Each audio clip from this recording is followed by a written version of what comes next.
Communication, marketing, recrutement. Vos besoins ont des solutions vidéo avec Décideur TV, le studio.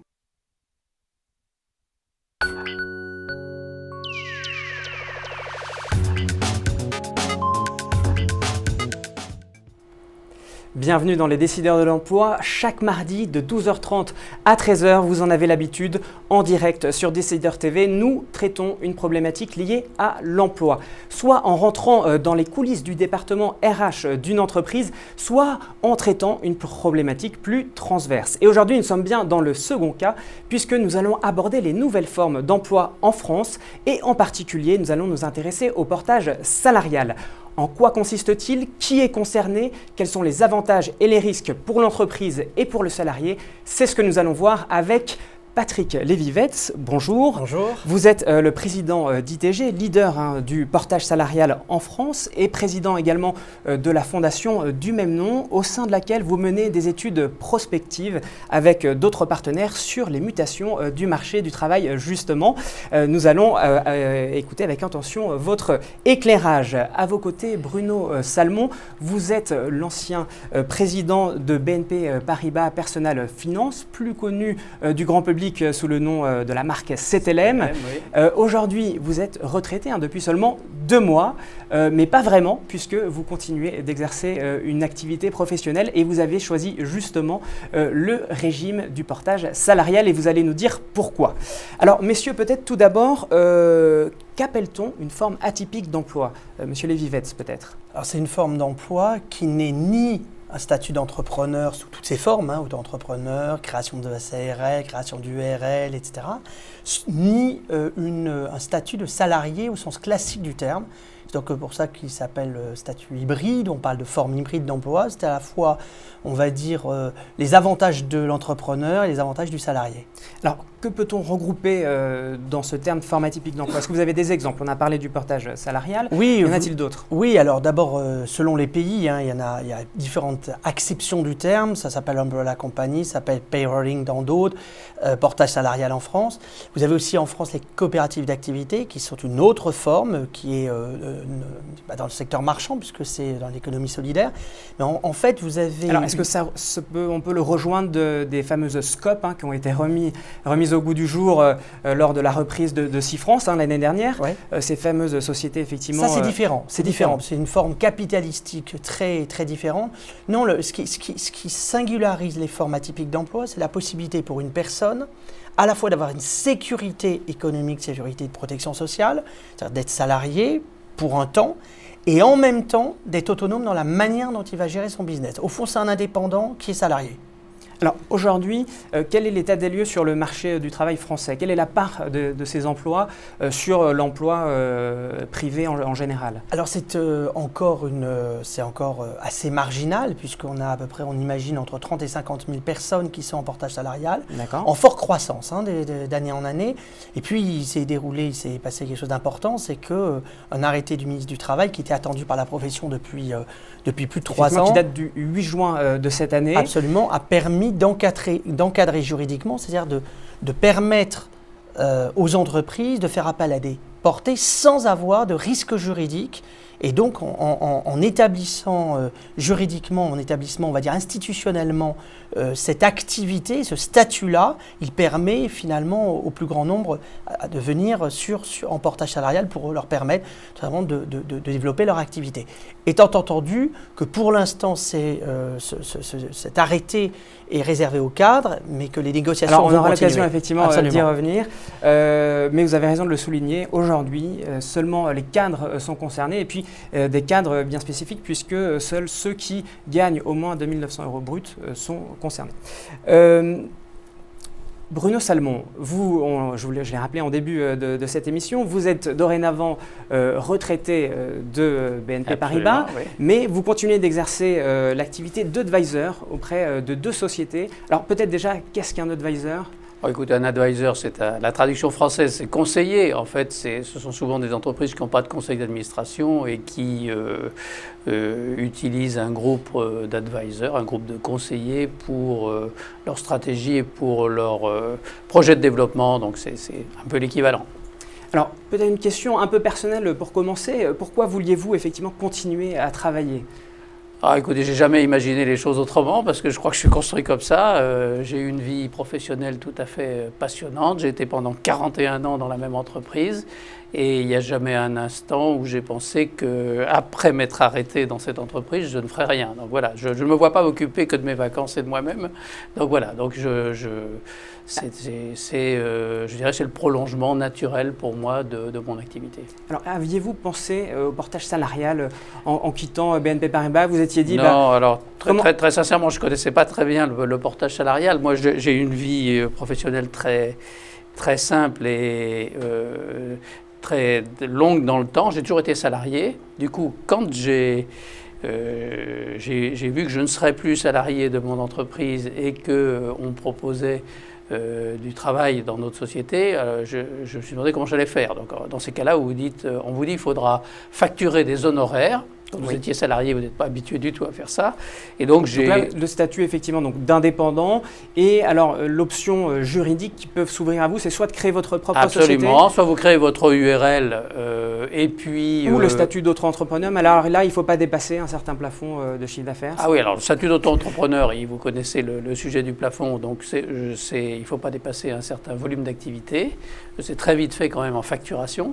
Donc si vous créez votre EURL, votre société, vous découvrez d'abord les charges que vous allez avoir à payer, vous découvrez ensuite le travail administratif que vous allez avoir à faire pour vos propres déclarations, le RSI, le fisc, la TVA, enfin vraiment il y a beaucoup d'activités et de complications administratives.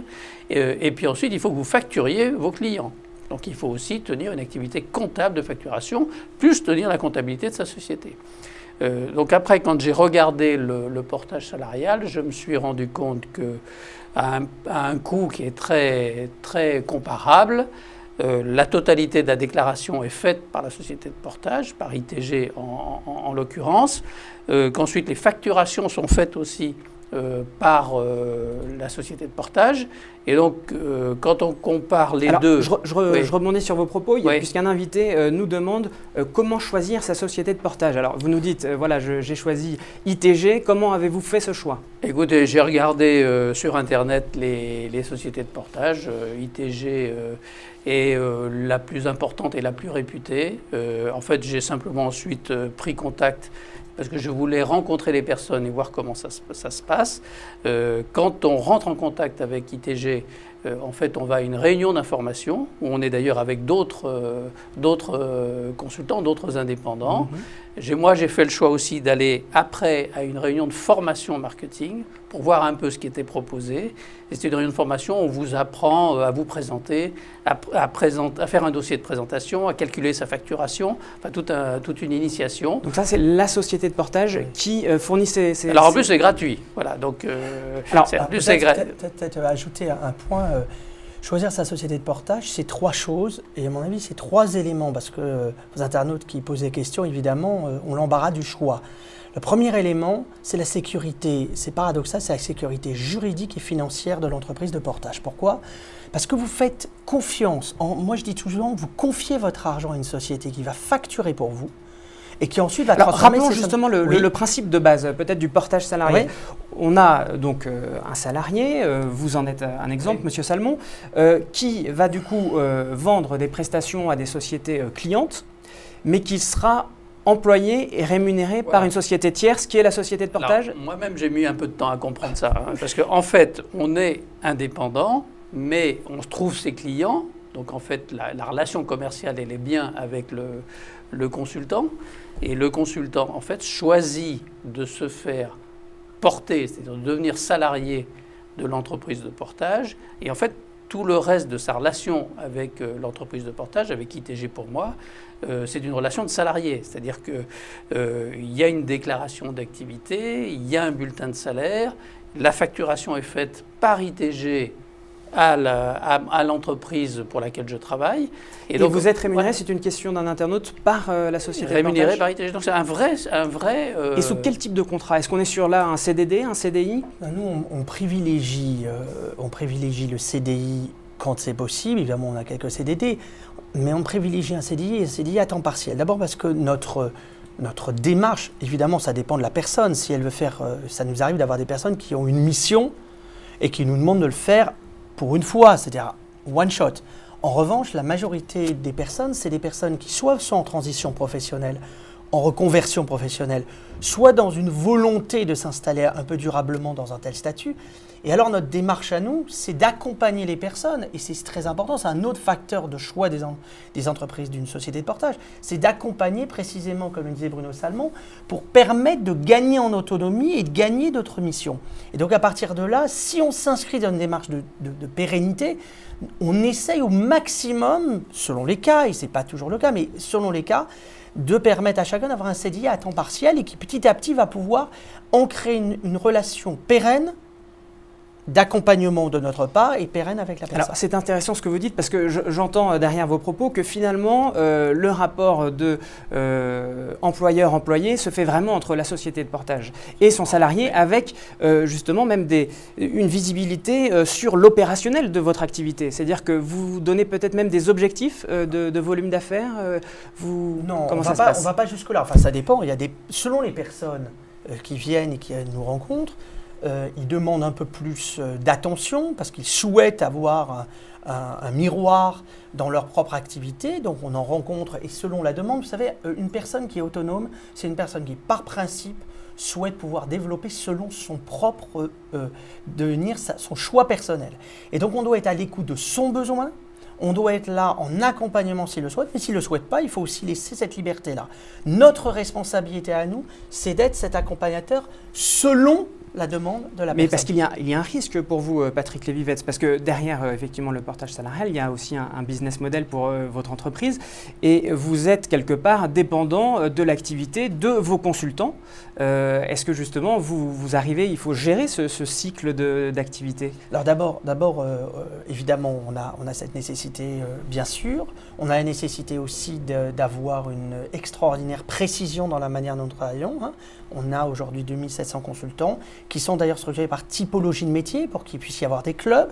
Donc on crée une dynamique d'entraide à l'intérieur de la structure et on a en effet économiquement besoin d'être extraordinairement pragmatique, souple et de permettre en effet cette volatilité potentielle d'activité. J'ajoute que ça, c'est le propre des sociétés de portage qui marchent bien, c'est qu'on est en croissance permanente parce qu'on apporte ce service supplémentaire et qui permet à chacun de développer sa propre activité. Moi, si je peux intervenir, il y a le moment où on choisit l'entreprise de portage. Oui. À ce moment-là, on n'a pas encore tous les éléments de fonctionnement. Et donc, en fait, on fait ce choix. Avant d'avoir des clients en général, en ayant déjà un, la plupart des consultants, c'est parce qu'ils ont déjà une mission. Mais ils peuvent être aussi encore en négociation. Vous recevez, vous, des personnes qui viennent en disant « je veux être en portage salarial » mais qui n'ont pour l'instant pas encore d'idée, même d'activité, ou ont leur idée mais n'ont pas les clients? Bien sûr, c'est même le service qu'on apporte le plus important au plus grand nombre, c'est qu'on leur permet de venir, comme le dit Bruno Salmon, dans une journée d'information, dans une réflexion sur leur propre activité. On reçoit ceux qui sont toujours intéressés quand on leur a expliqué le modèle. Et petit à petit, on va aider chacun à trouver sa propre voie. On va précisément permettre à chacun de trouver son expertise et d'utiliser son réseau.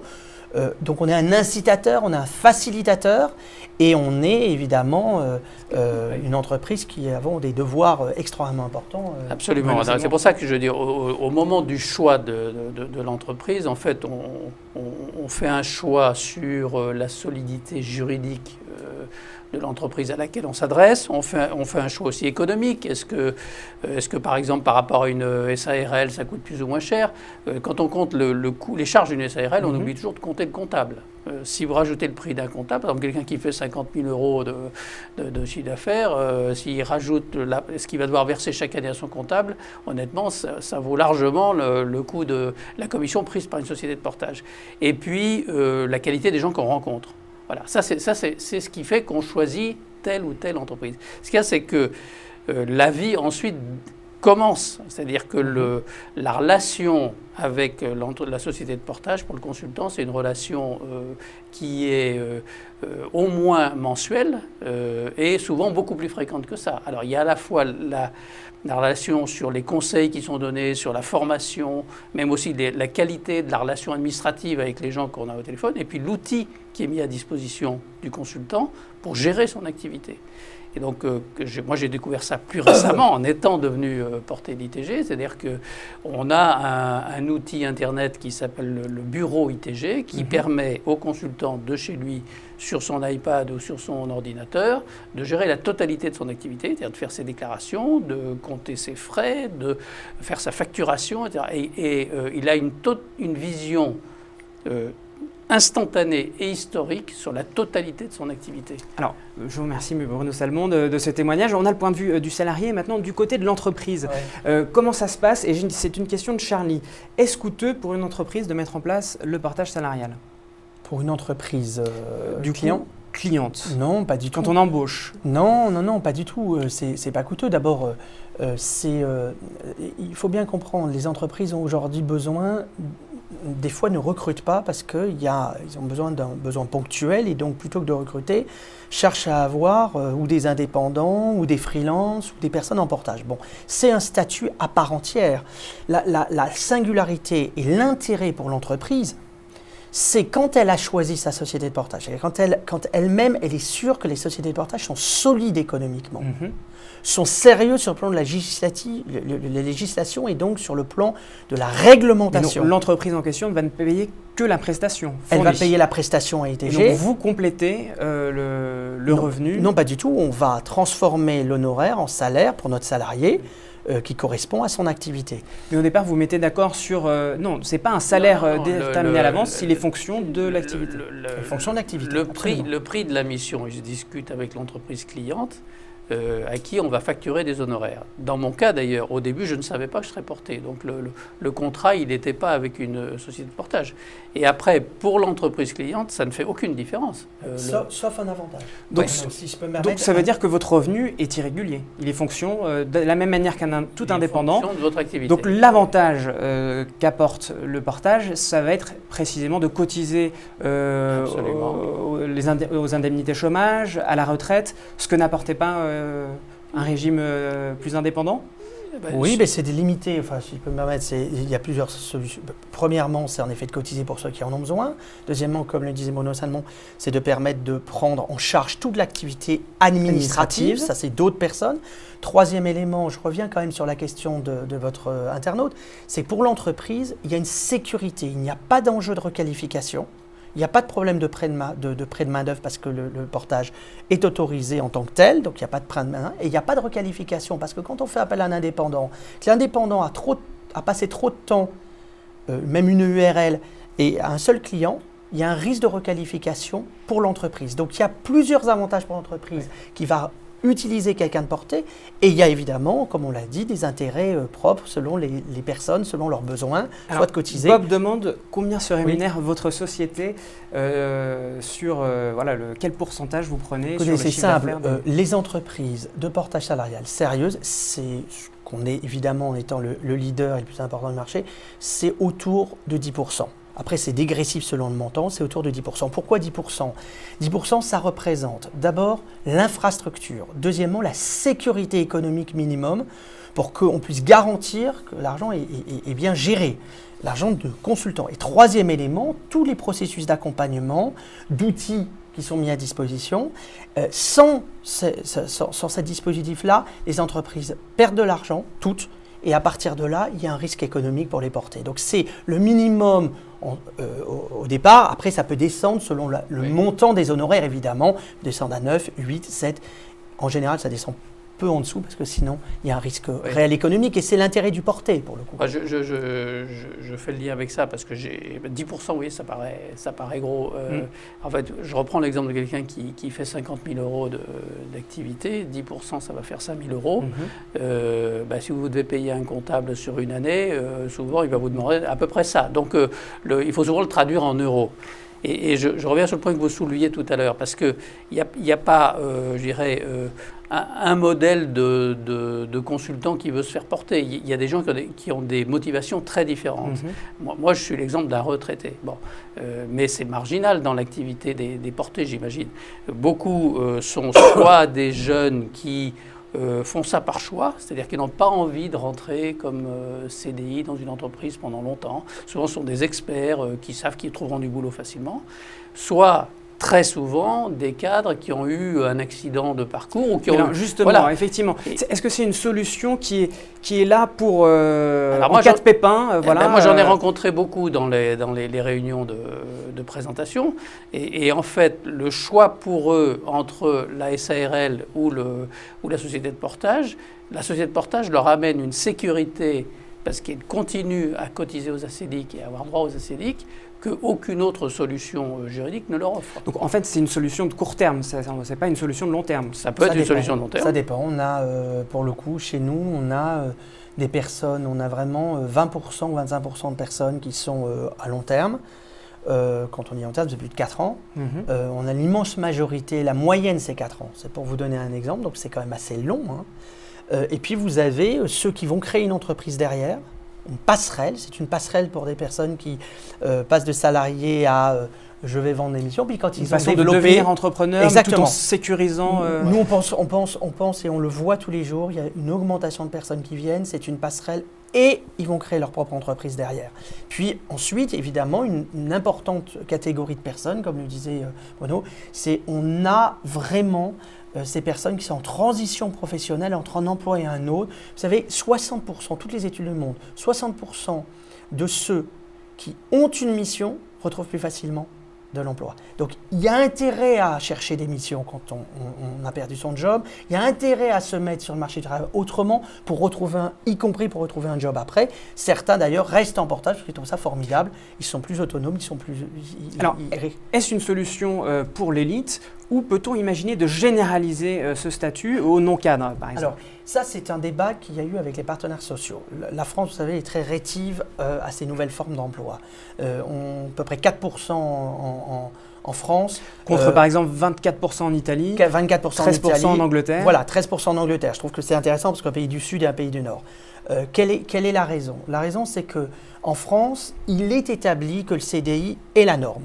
Nous, ce qu'on dit, c'est que, et c'est ce qu'on veut au travers de la Fondation, c'est dire qu'il faut réfléchir aujourd'hui parce qu'il y a, en dehors de l'emploi, les jeunes n'y accèdent pas et les seniors, c'est au-delà de 45 ans, c'est pas 70 ans, 45 ans, ne retrouvent que très difficilement un emploi ou en tout cas après un long moment. Donc il faut renverser le sujet et il faut regarder à quelles conditions on peut élargir en effet l'utilisation du portage salarial, de ces nouvelles formes d'emploi, en permettant une sécurité et en évitant une précarisation. Et donc on ouvre une négociation précisément avec le syndicat représentatif du portage salarial, le PEPS. On ouvre une négociation avec les syndicats pour élargir à la notion de professionnel autonome. Nous savons que nous sommes dans une économie de la connaissance. Toutes les personnes qui travaillent sur le web savent qu'ils veulent être autonomes. Sur quel secteur on peut généraliser ça? Parce qu'on comprend très bien effectivement dans l'économie de la connaissance, dans le modèle du consultant, le client commande des missions, donc on est sur du ponctuel. Donc on imagine très bien que le portage salarial est ici un statut tout à fait adapté. Mais peut-on le généraliser à d'autres secteurs et à d'autres types d'emplois? C'est là où on a du mal à concevoir, imaginer par exemple un ouvrier en portage salarial. Est-ce que c'est possible? Ce ne sera pas possible. Jamais, parce que les partenaires sociaux veulent éviter une précarisation, parce qu'elles veulent éviter quoi? Elles veulent éviter que Donc c'est un statut précaire? Non, c'est un statut précaire si la personne n'a pas la capacité d'autonomie. Ce qu'on doit regarder, c'est est-ce qu'une personne a la capacité d'autonomie. Il faut qu'il soit entrepreneur. Et alors on va me dire, mais un ouvrier peut très bien être... Oui, c'est vrai. Mais le risque associé, les partenaires sociaux ne le veulent pas. Il faut reconnaître... il faut être un être pour effectivement... Je pense qu'il faut être un entrepreneur, mais il y a différentes... Voilà, de soi, parce que être expert, ça peut être entrepreneur. Il y a beaucoup dans l'informatique ou dans le pétrole ou dans l'énergie, etc., des experts, en fait, qui gèrent leur employabilité par eux-mêmes, c'est-à-dire qui choisissent ce statut-là. Est-ce que ce sont des entrepreneurs? Ce sont des experts qui choisissent d'être indépendants. Alors, vous disiez dans le web, effectivement, vous pensiez du coup peut-être au webmaster, Tous les métiers du tous web. les métiers du web, Mais les vous savez, nouveaux les métiers jeunes, du big mais data. les jeunes, autant les seniors, c'est souvent parce qu'ils ont besoin d'une transition.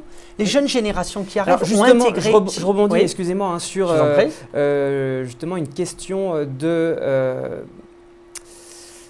je perds la question de Mimi, voilà, qui dit Bonjour, en fait Mimi. ça a l'air d'être une bonne solution pour ceux qui ne veulent pas partir à la retraite. Alors Monsieur Salmon, vous êtes peut-être visé, mais là c'est ce que vous étiez en train de dire, c'est que finalement ça s'adresse aussi aux jeunes, Mais et les notamment jeunes dans générations, mais vous avez beaucoup. Les jeunes générations, elles ont intégré deux choses dans le marché du travail. Le premier, d'abord, elles ont vu leurs parents, et maintenant la génération qui arrive, leurs grands-parents est au chômage. Elles ont compris qu'il y avait discontinuité, qu'elles ne seraient plus toute leur vie dans une entreprise. Et donc à partir de là, qu'il y avait une forme de consumérisme du travail. Et donc elles disent, donnez-moi une mission, je vous apporte ma compétence, et elles vont chercher là où il y a des compétences. Donc il y a une démarche des jeunes qui est très différente. On voit de plus en plus de jeunes autonomes qui veulent rester en dehors de l'entreprise, apporter un Alors concours, justement, mais être n'est-ce pas- libre à l'extérieur. Est-ce une réponse aussi à cette génération Y, justement, née entre les années 80 et 2000, et qui justement aspire à plus d'autonomie et plus pas de moins de responsabilité sécurité. et pas moins de sécurité. Alors Absolument. est-ce qu'on est justement dans ce bon compromis? C'est ma conviction. Ma conviction, c'est que autant ça a été, le portage est né pour aider les cadres en transition professionnelle, donc en reconversion, autant on a une évolution très sensible de cette génération-là qui a envie en effet de trouver un modèle hybride auquel le portage répond parfaitement bien. Alors, on recevait hier Denis Terrien, qui est le PDG du groupe 3 Suisse International, mais également président du think tank Entreprise et Progrès. Il nous disait qu'il faut faire tabula rasa du code du travail actuel, repartir d'une page blanche et en mettant les aspirations de l'individu salarié au centre. Alors, je suis d'accord Est-ce que sur vous êtes d'accord? l'objectif, mais pas sur la méthode. Je vais m'expliquer. Jamais un pays n'a fait une évolution, une révolution de son modèle social. Donc, on est dans un pays où l'aversion au risque est majeure, où les personnes ont peur, et ce n'est pas en cassant la logique de sécurité, c'est au contraire en trouvant les sécurités dans les périodes de transition. En revanche, là où je suis d'accord, c'est l'objectif, et c'est l'objectif de la Fondation, auquel énormément de personnes, la directrice générale de Croissance Plus, la CGT Cadre, la CFDT Cadre, Luc Châtel, Olivier Faure, des personnalités ad hoc, donc des personnalités très nombreuses et très diverses sont venues se rejoindre cette fondation qu'on a créée, précisément sur le même objectif qui est de dire il faut repartir des personnes pour faire évoluer sensiblement le modèle, pas en le cassant, pas en faisant table rase, parce qu'avant de faire table rase, d'accord, il se passera du temps. Alors Bruno Salmon, est-ce que vous conseillerez à vos enfants ou petits-enfants de commencer à rentrer sur le marché du travail via le portage salarial?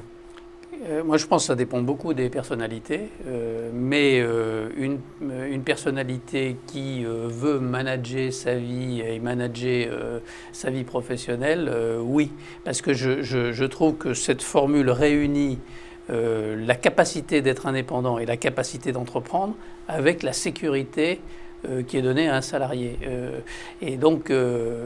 Alors justement, voilà. Zoé dit quelle protection pour les salariés? Alors je me dis, mince, on n'a pas été clair. Quelle sécurité justement cela Vous apporte? êtes salarié. Vous êtes salarié. Vous avez toute la protection d'un salarié, absolument toute la protection d'un salarié, c'est-à-dire on cotise, comme vous le disiez, aux caisses de retraite, D'assurance maladie, chômage. Absolument. Et donc, il y a vraiment une sécurité du salarié. C'est en fait une évolution du lien de subordination, puisque Mais c'est un votre lien de contrat subordination peut prendre émis. fin Prend fin sur quand vous avez des plus de mission. modalités qu'on a définies avec la personne, quand les missions sont arrêtées, mais on a une obligation de formation, d'exécution de la formation, et c'est très important que les personnes qui choisissent la société de portage vérifient absolument tous ces éléments. Je crois que c'est un élément fondamental, hein, parce qu'on a Oui. pu voir ici ou là qu'effectivement, certaines sociétés Oui. de portage ne remplissent pas toutes leurs obligations. Et ce sera peut-être effectivement le mot de la fin et le conseil que nous pourrons donner à nos auditeurs de bien choisir leur société de portage. La semaine prochaine, nous nous intéresserons à la révolution mobile et sociale dans le recrutement. Plateforme géolocalisée d'emploi et recrutement par vidéo seront le menu du jour. À mardi prochain. Au revoir.